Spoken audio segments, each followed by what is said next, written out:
Pour une équipe de Formule 1, avoir un pilote capable de devenir champion du monde est déjà un privilège. Mais que se passe-t-il lorsqu'une écurie possède deux pilotes capables d'atteindre cet objectif? Sur le papier, cela ressemble à une situation idéale.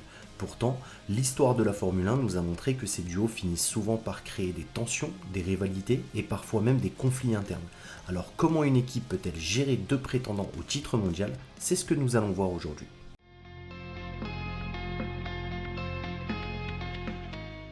Pour une équipe de Formule 1, avoir un pilote capable de devenir champion du monde, c'est déjà un immense privilège comme je viens de le dire.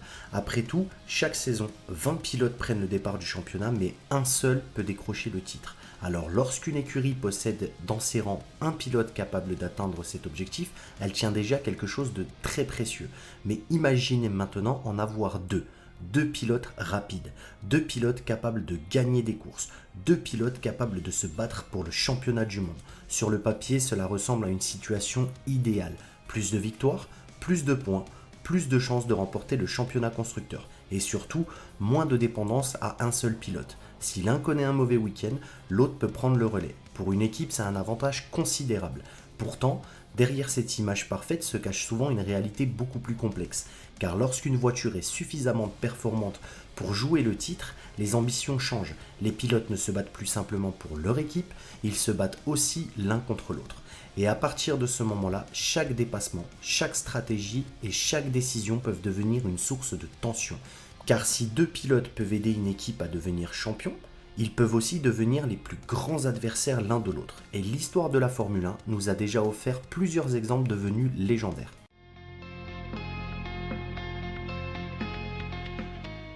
S'il existe un exemple légendaire qui résume parfaitement ce phénomène, c'est probablement celui d'Ayrton Senna et Alain Prost. À la fin des années 80, McLaren possède tout simplement le meilleur duo de pilotes de la grille. D'un côté, Alain Prost, déjà reconnu comme l'un des pilotes les plus intelligents et les plus réguliers de son époque. De l'autre côté, Ayrton Senna, un pilote spectaculaire, incroyablement rapide et animé par une volonté de gagner hors du commun. Sur le papier, c'est le duo parfait. Deux pilotes exceptionnels, une voiture capable de dominer et une équipe au sommet de la Formule 1.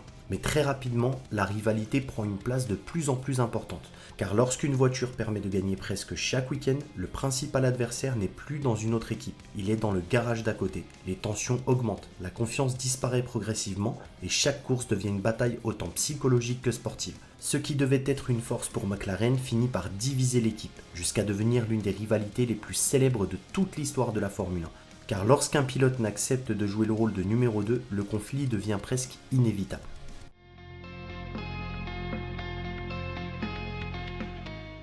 Si Senna et Prost représentent l'exemple historique le plus célèbre, Hamilton et Rosberg incarnent probablement sa vision moderne.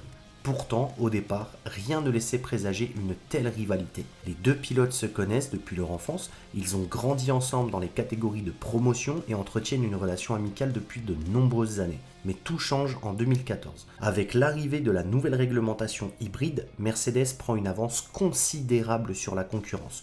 Très rapidement, une évidence apparaît. Le futur champion du monde sera un pilote Mercedes.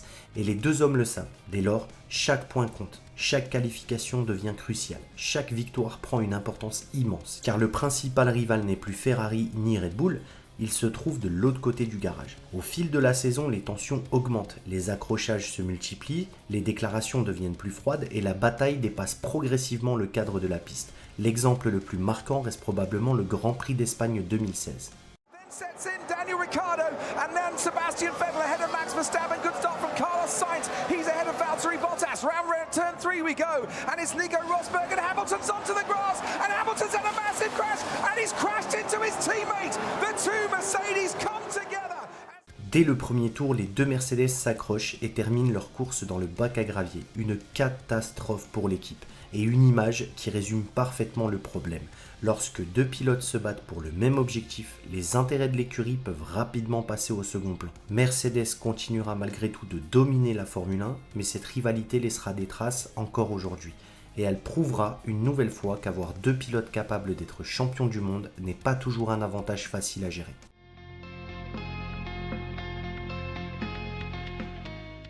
Alors après avoir observé certaines des plus grandes rivalités de l'histoire de la Formule 1, une question demeure. Existe-t-il réellement une bonne façon de gérer deux pilotes capables de devenir champions du monde ?